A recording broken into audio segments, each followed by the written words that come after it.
আসসালামু আলাইকুম, কেমন আছেন সবাই? আমি আলহামদুলিল্লাহ অনেক ভালো আছি। আজকে এই মুরগিটা জবাই করা হবে কারণ আমার অনেক দেশি মুরগির মাংস পোলাও খেতে ইচ্ছা হচ্ছিল। তো আমাদের মা অনেক মুরগি লালন পালন করে, এগুলো বিক্রি করে না যেহেতু আব্বু বাসায় নাই, তাই যা বাসায় থাকে সেগুলাই খাওয়া হয়, এক্সট্রা বিক্রি করা হয় না। আর আমরা সারা বছরই দেশি মুরগির ডিম খাই, একটা ডিমও বাড়তি কিনতে হয় না, মাশাল্লাহ। তো যাই হোক, মুরগিটা বানিয়ে নিল আর মুরগির ভিতরে ডিম হয়েছিল, সবাই অবশ্যই দেখছেন। তো ডিমটা দেখে মা একটু আফসোসই করেছিল যে বললা হারিন ডিমটা হয়েছিল। তো যাই হোক, তারপরের দিন সকালে মা প্রথমে সবজি খিচুড়ি রান্না করে সকালে খাওয়ার জন্য, তারপর একটু খিচুড়ি খেয়ে নিলাম। খিচুড়িটাও মাশাল্লাহ অনেক মজা হয়েছিল। এখন মাংস রান্না করে নিবে। মাংসের জন্য কড়াইতে তেল পেঁয়াজ মরিচ দিয়ে ভালোভাবে ভেজে নিচ্ছে। এখন একটু লবণ দিয়ে দিল। তো যাই হোক, তারপর আস্তে আস্তে সব মশলা দিয়ে দিবে, হলুদের গুঁড়া মরিচের গুঁড়া দিয়ে ভালোভাবে একটু কষিয়ে নিবে।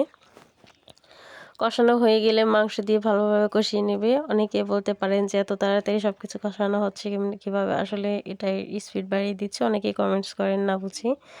তো যাই হোক, এখানে মশলাগুলো কষানোর পরে সামান্য একটু পানি দিয়ে দিবে, পানি দিয়ে আলু দিয়ে দিবে, আলু আগে একটু কষিয়ে নেবে। আমার কিন্তু মাংসের থেকে আলু খেতে একটু বেশি ভালো লাগে, তাই বেশি পরিমাণে আলু দিয়ে দিল। তারপর এখানে মাংস দিয়ে দিচ্ছে। দেশি মুরগির মাংস কার কার খেতে ভালো লাগে? আমি অন্য কিছুর মাংস আর খাই না, যেমন গরু মহিষ খাসি কোনো কিছুর মাংসই আমি খেতে পারি না। আমি শুধু একই মুরগির মাংসই খাই। তো যাই হোক, মাংস রান্না করা প্রায় শেষ। এখন এখানে একটু জিরার গুঁড়া দিয়ে দিবে, ভাজা জিরার গুঁড়া। ভাজা জিরার গুঁড়া দিলে কিন্তু তরকারির ঘ্রাণটাই একদম পাল্টে যায়, আমার কাছে অনেক ভালো লাগে। তো মাংসটা রান্না করা শেষ একদম।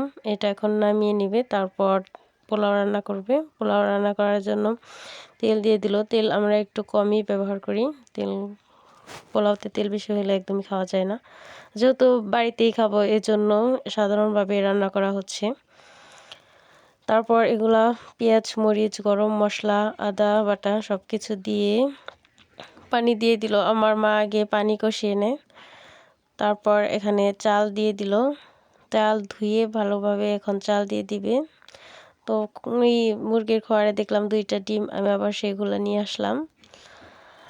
মাশাল্লাহ, অনেকগুলো মুরগি আছে আমাদের। তারপর এখানে গাছের আমড়াগুলা ছিলে খাচ্ছিলাম আর ওয়েট করছিলাম কখন পোলাও রান্না করা হবে, আমি খাবো। তো পোলাও রান্না করা শেষ, এখন আমি খেতে বসে পড়লাম। তো ভিডিওটা কেমন লাগলো সবাই অবশ্যই কমেন্টস করে জানাবেন। আর মাশাল্লাহ, খাবারটা অনেক বেশি মজা হয়েছিল। আর এই সালাদ আমি বানিয়েছিলাম। আজকের ভিডিওটা এই পর্যন্তই। সবাই অনেক বেশি ভালো থাকবেন। ভিডিওটা ভালো লাগলে অবশ্যই একটা কমেন্টস করে যাবেন। আল্লাহ হাফিজ।